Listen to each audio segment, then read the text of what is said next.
नमस्कार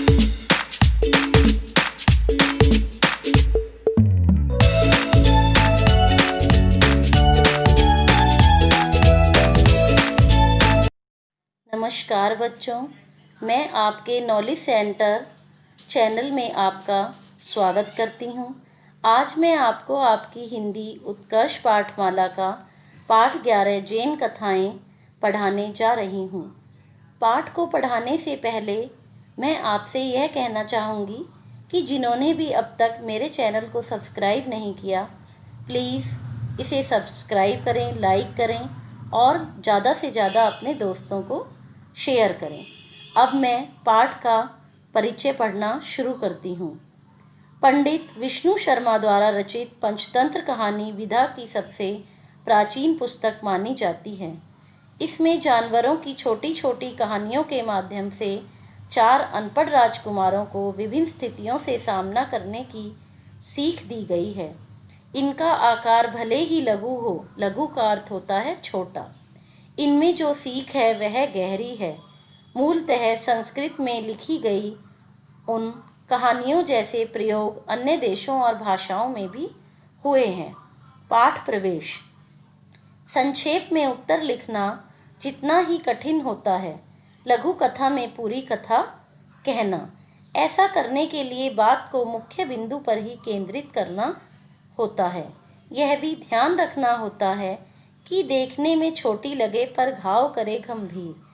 इसका अर्थ है कि देखने में कोई चीज़ छोटी लगे परंतु उस छोटी चीज़ में बहुत अधिक बातें कही गई हों जो हमारे लिए महत्वपूर्ण हो। जैन कथाओं की यही विशेषता मानी जाती है।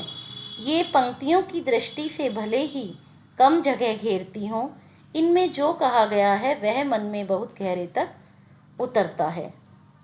अब मैं पाठ को पढ़ना शुरू करती हूँ और यह बताती हूँ कि इस पैराग्राफ में हमारे उन प्रश्नों के उत्तर हैं जो पीछे अभ्यास में दिए गए हैं। आप प्लीज़ इनके उत्तर ढूंढने की कोशिश करें। वैसे मैं आपको दूसरे वीडियो में इनके उत्तर भी बताऊंगी, लेकिन पहले आप खुद कोशिश कीजिए। मेजी काल 1868 से 1912 के दौरान एक जापानी आचार्य जैन दर्शन का ज्ञान प्राप्त करने के लिए श्रमण नान इन के पास आया। मेजी काल 1868 से लेकर 1912 तक का जो समय था वो मेजी काल था। उसमें एक जापानी आचार्य जैन दर्शन का ज्ञान प्राप्त करने के लिए श्रमण नान इन के पास आए थे। श्रमण का अर्थ होता है बौद्ध या जैन भिक्षु। नान इन न जाने क्या सोचकर प्याला भर जाने के बाद भी अतिथि के लिए उसमें चाय उड़ेलता रहा। उड़ेलना का अर्थ होता है चाय उसके अंदर कप में डालता रहा। वह चाय का कप भर गया, फिर भी नान इन जो था वह जो उसके पास जापानी आचार्य आए थे जैन दर्शन का ज्ञान प्राप्त करने के लिए, जब उन्होंने उनको चाय दी तो उस चाय का कप भर गया, तब भी वह उसमें और चाय डालते रहे। प्याले से गिरती चाय की ओर कुछ क्षण तक आचार्य चुपचाप देखता रहा। जब तक प्याले से चाय गिर रही थी तब तक कुछ समय तक, क्षण मतलब कुछ समय तक, कुछ पल तक आचार्य जो थे वो चुपचाप देखते रहे। आखिर उससे संयम नहीं रखा गया तो बोला, बस बस, प्याला पूरा भर गया है, अब इसमें एक बूंद भी चाय नहीं समाएगी। तब आचार्य जब अपने ऊपर कंट्रोल नहीं रख पाए, संयम का अर्थ होता है नियंत्रण रखना, धीरज रखना, काबू रखना। जब वो अपने ऊपर काबू नहीं रख पाए, नियंत्रण नहीं रख पाए, तो उन्होंने किससे बोला? श्रमण नान इन से बोले कि यह प्याला चाय का पूरा भर गया है, अब इसमें एक बूंद भी चाय नहीं समाएगी, कि इसमें अब और चाय नहीं आएगी, आप चाय मत डालिए। श्रमण शांत भाव से कहने लगा, बिल्कुल ठीक कहा तुमने। इस प्याले की तरह तुम भी तो अपनी मान्यताओं और विचारों से लबालब भरे हो। उसे खाली किए बिना तुम्हें जैन दर्शन के बारे में भला क्या समझा सकता हूँ। श्रमण जो बौद्ध भिक्षु थे, उन्होंने बड़े शांत मन से, शांत भाव से, बड़े धीरे से जापानी आचार्य से कहा कि आप बिल्कुल सही कह रहे हैं। जैसे इस प्याले में चाय भर जाने के बाद और चाय नहीं आ सकती, उसी तरह इस प्याले की तरह तुम भी अपनी मान्यताओं और विचारों से पूर्ण रूप से भरे हुए हो। लबालब का अर्थ होता है पूर्ण रूप से। उसे खाली किए बिना तुम्हें जैन दर्शन के बारे में मैं कुछ नहीं समझा सकता। अब आगे पढ़ते हैं। दूसरी मेजी का, इसका नाम है पद की उपेक्षा। यह भी मेजी काल में ही जैन कथा लिखी गई है। मेजी काल के दौरान क्योतो के तांफुकु मठ में एक प्रसिद्ध श्रमण रहता था। उसका नाम था केंचू। एक दिन क्योतो के गवर्नर की इच्छा हुई कि वह उससे मुलाकात करे। मेजी काल में क्योतो के ताफुक मठ में एक प्रसिद्ध श्रमण बौद्ध भिक्षु रहते थे। उनका नाम केंचू था। एक दिन क्योतो के गवर्नर का यह मन किया, यह इच्छा हुई कि वह उनसे मुलाकात करे। किनसे? जो वो केंचू नाम के बौद्ध भिक्षु रहते थे, उनसे उनका मिलने का मन किया। तब उन्होंने, मठ के परिचारक ने श्रमण के सामने कार्ड प्रस्तुत किया। तब उन्होंने किसी को भेजा और वह कहाँ गया? श्रमण के पास। उन्होंने, मठ के जो परिचायक थे, उन्होंने श्रमण के सामने कार्ड प्रस्तुत किया। जो वो बौद्ध भिक्षु थे केंचू, उनके सामने कार्ड दिखाया जिस पर लिखा था कितगांकी गवर्नर क्योतो। जिस पर गवर्नर ने यह लिखा था कि कितगांकी गवर्नर क्योतो। केंचू ने परिचारक को कार्ड लौटाते हुए कहा, मेरा इस व्यक्ति से कोई वास्ता नहीं है, कह दो उसे फौरन यहाँ से चला जाए। जब केंचू नाम के बौद्ध भिक्षु ने वो कार्ड देखा, तब उन्होंने परिचारक को कार्ड वापस कर दिया, लौटाना वापस कर दिया और कहा कि मैं इस व्यक्ति को नहीं जानता। वास्ता नहीं का अर्थ होता है कि मैं इस व्यक्ति को नहीं जानता, उनसे कह दो उस परिचय कि वह वहाँ से फौरन चले जाएं। फौरन का अर्थ होता है तुरंत। परिचारक ने विनम्रता से गवर्नर को कार्ड लौटाया और वह तुरंत श्रमण की मंशा भाप गया। मंशा का अर्थ होता है इच्छा, और जो परिचारक हैं, परिचारक का अर्थ होता है सेवक, धर्म स्थान में काम करने वाला। परिचारक ने विनम्रता से, बड़े ही अच्छे ढंग से गवर्नर को वह कार्ड वापस कर दिया। लौटाना का अर्थ होता है वापस करना। और वह तुरंत श्रमण की मंशा भाप गया। मतलब वो जो बौद्ध भिक्षु थे, श्रमण नाम बौद्ध भिक्षु थे, जिनका नाम क्या था? केंचू। वो जो परिचारक था, जो सेवक था, जो उनके पास कार्ड लेकर आए थे, वो उनकी इच्छा समझ गए। वाकई मुझसे बहुत भारी गलती हो गई।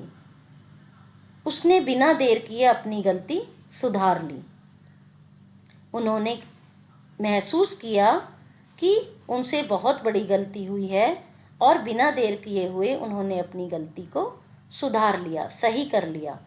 उन्होंने गवर्नर क्योतो को पेंसिल से काटकर उसने परिचारक को कार्ड वापस सौंपते हुए कहा, अपने गुरु से एक बार और पूछ लीजिए। गवर्नर ने क्या किया? गवर्नर क्योतो को, जो उनका नाम था कितगांकी, लेकिन उसके आगे उन्होंने क्या लिख रखा था कि गवर्नर क्योतो।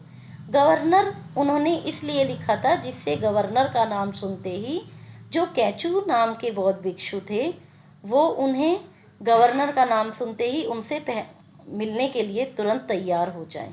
लेकिन इसके लिए जो केंचू नाम के बौद्ध भिक्षु थे, वे तैयार नहीं हुए। तब जो गवर्नर थे वो अपनी गलती समझ गए और उन्होंने जल्दी ही अपनी गलती को सुधार लिया। उन्होंने कार्ड से गवर्नर क्योतो को काट दिया। कार्ड पर जो गवर्नर क्योतो लिखा हुआ था उनके नाम के आगे, पेंसिल से उसको काटकर परिचारक को कार्ड वापस सौंप दिया मतलब वापस देते हुए कहा कि अपने गुरु से एक बार और पूछ लीजिए कि वो मुझसे मुलाकात करेंगे या नहीं।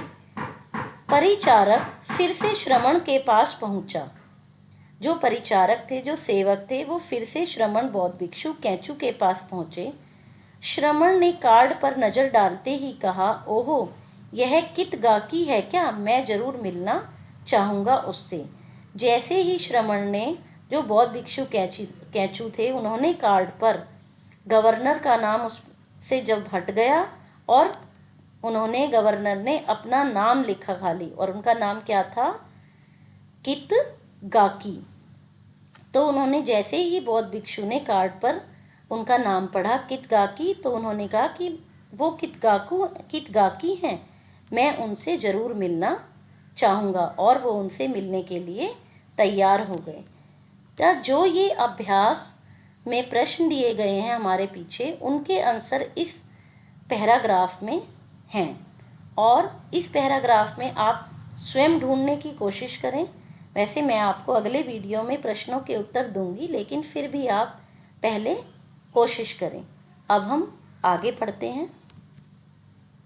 यह है तीसरी जैन कथा, बुद्ध प्रतिमा की गिरफ्तारी। इसमें भी जो अभ्यास के प्रश्न हैं वो इस पैराग्राफ में दिए हुए हैं। आप इन्हें भी ढूंढने की कोशिश करें, और अगर कोशिश करने के बाद वो भी आपको नहीं आते हैं तो मैं आपकी अगले वीडियो में हेल्प करूंगी और अगले वीडियो में इन प्रश्नों के उत्तर भी दूंगी। अब कहानी पढ़ना शुरू करती हूँ। एक व्यापारी अपनी पीठ और दोनों कंधों पर रेशमी कपड़े की 50 गांठें लिए जा रहा था। गर्मी से परेशान होकर उसने रास्ते में बुद्ध की एक विशाल प्रतिमा की छाह तले विश्राम करने का विचार किया। एक व्यापारी अपनी पीठ पर और दोनों कंधों पर रेशमी कपड़े की 50 गांठ लेकर जा रहा था बेचने के लिए।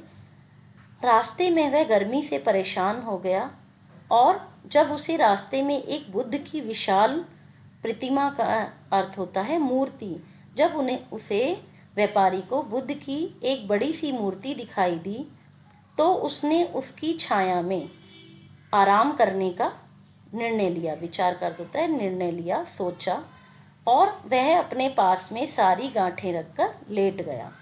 लंबा रास्ता, गांठों का बोझ, और गर्मी के मारे वह इतना थक चुका था कि लेटते ही उसे गहरी नींद आ गई। लंबा रास्ता था और गांठों के बोझ के कारण और गर्मी की वजह से वह बहुत अधिक थक गया था, इसलिए उसे लेटते ही गहरी नींद आ गई। और जब उसकी आंख खुली तो उसकी एक भी गांठ उसके पास नहीं थी।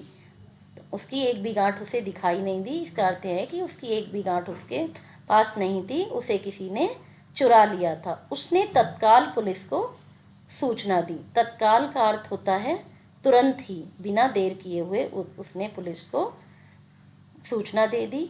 ओका नाम के प्रसिद्ध न्यायाधीश ने जांच के लिए कार्रवाई शुरू की। न्यायाधीश ने अविलंब अपना निर्णय सुनाया। हो ना हो बुद्ध की इसी प्रतिमा ने माल चुराया है। निरीह जनता के माल की सुरक्षा करना उसका कर्तव्य है, किंतु वह पूर्ण रूप से उसमें असफल रही। इस बेमिसाल गैर जिम्मेदारी के लिए उसे फौरन गिरफ्तार करो। ओका नाम के एक प्रसिद्ध न्यायाधीश थे। उन्होंने जांच के लिए, तब इसका पता लगाने के लिए कि किसने उसकी गांठें चुराई हैं व्यापारी की, इसके लिए उन्होंने बिना देर किए ये कार्रवाई शुरू कर दी कि किसने चोरी की है। न्यायाधीश ने बिना देर किए हुए अपना निर्णय सुनाया। हो ना हो बुद्ध की इसी प्रतिमा ने, इसी मूर्ति ने माल चुराया है। निरीह जनता, बेचारी, निरी का अर्थ होता है बेचारी जनता के माल की रक्षा करना उसका कर्तव्य है।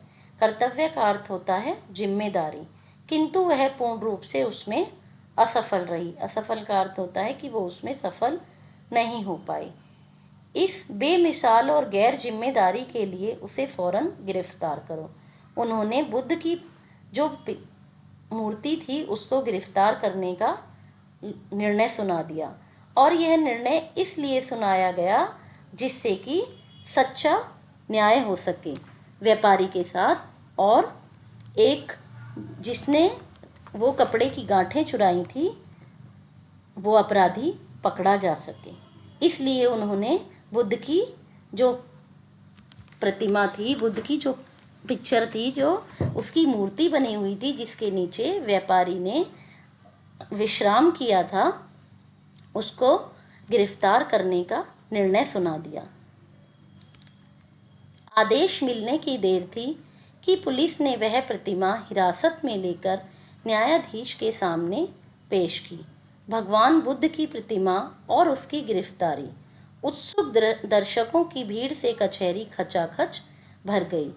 जैसे ही बुद्ध की प्रतिमा को गिरफ्तार करने का आदेश मिला, तब उसी समय पुलिस ने वह बुद्ध की मूर्ति हिरासत में ले ली और न्यायाधीश के सामने उसको पेश कर दिया। भगवान बुद्ध की प्रतिमा और उसकी गिरफ्तारी को सुनकर जो प्रजा थी, उत्सुक दर्शक थे, उनकी भीड़ से कचहरी खचाखच भर गई। खचाखच मतलब जरा भी वहाँ पर जगह नहीं रही। सारी कचहरी में लोग इकट्ठे हो गए कि जो प्रतिमा है उसके साथ क्या होगा, वो क्यों गिरफ्तार उसको किया गया है, उसे क्या दंड मिलेगा, क्या शाक्य मुनि की प्रतिमा को भी दंड मिलेगा। सब लोग आपस में कहने लगे कि क्या महात्मा बुद्ध की मूर्ति को भी दंड दिया जाएगा। यहाँ पर शाक्य मुनि महात्मा बुद्ध को कहा गया है। कैसा सिर फिरा है, सब लोग आपस में बातें कर रहे थे कि कैसा न्यायाधीश है ये कि जो बुद्ध की प्रतिमा को दंड देने के लिए कह रहा है। किंतु उसके न्याय का सर्वत्र दबदबा था। सर्वत्र मतलब सभी जगह उसके न्याय की चर्चा थी कि वो बहुत अच्छा न्याय करते हैं, वो किसी के साथ कभी भी अन्याय नहीं करते। कानाफूसी और कोलाहल से कचहरी गूंज उठी। लोगों में आपस में कानाफूसी हो रही थी। कानाफूसी का अर्थ होता है लोग धीरे धीरे आपस में बातें कर रहे थे। कोलाहल का अर्थ होता है शोर मचाना। बहुत तेजी से कचहरी में शोर हो रहा था। न्यायाधीश ओका ने न्याय की कुर्सी पर बैठते ही तैश में आकर उत्सुक श्रोताओं को घुड़की पिलाई। इस तरह बेशर्मी से हंसने, शोर मचाने, अदालत को सिर पर उठाने का तुम्हें क्या अधिकार है। न्यायाधीश ओका ने न्याय की कुर्सी पर बैठते ही गुस्से में आकर उत्सुक श्रोताओं को, जो वहाँ पर सुनने के लिए आए थे, उन्हें डांट लगाई, उन्हें गुस्सा किया कि इस तरह बेशर्मी से, बिना किसी शर्म के तुम्हें हंसने, शोर मचाने और अदालत को सिर पर उठाने का मतलब है कि अदालत में बहुत अधिक शोर हो रहा था। उन्होंने कहा कि इसका तुम्हें कोई अधिकार नहीं है। तुम सबने अदालत की अवमानना की है कि ऐसा अदालत में नहीं होता। उसका मखौल उड़ाया है। मखौल का अर्थ होता है मजाक उड़ाना।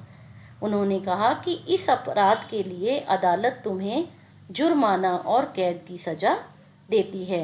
तुमने अदालत में बैठकर सबकी हंसी उड़ाई है, शोर मचाया है, इसके लिए तुमने अदालत की अवमानना की है और मजाक उड़ाया है। इसलिए तुम्हें अदालत में इस चीज़ के लिए, शोर मचाने के लिए जुर्माना और कैद की सज़ा दी जाएगी। इससे लोगों ने तुरंत क्षमा याचना की। इससे लोग डर गए और लोगों ने तुरंत ही न्यायाधीश से क्षमा मांगी। न्यायाधीश ने थोड़ा नम्र होकर कहा, नम्र का अर्थ होता है थोड़ा आराम से, धीरे से कहा, हर व्यक्ति को जुर्माना तो अदा करना ही पड़ेगा। उन्होंने कहा कि प्रत्येक व्यक्ति को जुर्माना तो देना ही पड़ेगा। अलबत्ता एक रियायत दे सकता हूँ, लेकिन मैं एक रियायत दे सकता हूँ, मैं थोड़ा तुम्हारी कम कर सकता हूँ तुम्हारी सज़ा कि 3 दिन के भीतर कपड़े की एक एक गांठ पेश करने वाले को माफ़ कर दिया जाएगा, अन्यथा कैद की सज़ा बरकरार रहेगी। उन्होंने बड़े ही नम्र ढंग से कहा, बड़े ही अच्छे ढंग से कहा कि मैं तुम्हें इतनी रियायत दे सकता हूँ कि 3 दिन के अंदर कपड़े की एक एक गांठ जो मेरे सामने पेश करेगा उसको माफ़ कर दिया जाएगा, अन्यथा सबको सज़ा मिलेगी और सबको जुर्माना भी देना पड़ेगा। एक व्यक्ति द्वारा पेश की गई गांठ को व्यापारी ने तुरंत पहचान लिया। जैसे ही न्यायाधीश ने यह बात कही, तुरंत ही एक व्यक्ति के द्वारा कपड़े की गांठ को पेश किया गया और उस गांठ को व्यापारी ने तुरंत पहचान लिया कि यह मेरी ही रेशम की कपड़े की गांठ है। यही न्यायाधीश ओका की न्याय बुद्धि थी। यही न्यायाधीश ओका की न्याय बुद्धि थी। इसका अर्थ है कि इसलिए न्यायाधीश जो ओका थे उनको सर्वत्र पूजा जाता था। उनको सभी जगह उनके लिए यह कहा जाता था कि वो सभी के साथ न्याय करते हैं, किसी के साथ अन्याय नहीं करते, क्योंकि न्यायाधीश ने अपनी बुद्धि के कारण उस रेशमी गांठ के चोर को तुरंत पहचान लिया और इतनी अच्छी योजना बनाई जिससे कि वह अपराधी पकड़ा जा सके। असली चोर से सारा माल बरामद करके, मतलब माल ले लिया गया और उसे सख्त सजा दी गई। दर्शक अपनी अपनी गांठें लेकर ओका के अद्भुत न्याय की प्रशंसा करते बखुशी लौट गए। सब अपने जिसकी गांठें थी वो ओका के अद्भुत न्याय की प्रशंसा करते हुए खुशी खुशी अपने घर लौट गए। आशा करती हूँ यह वीडियो आपको पसंद आया होगा। अब मैं इस पाठ को समाप्त करती हूँ और आपसे यह प्रार्थना करती हूँ कि आप मेरे चैनल को अधिक से अधिक देखें और सब्सक्राइब करें। धन्यवाद।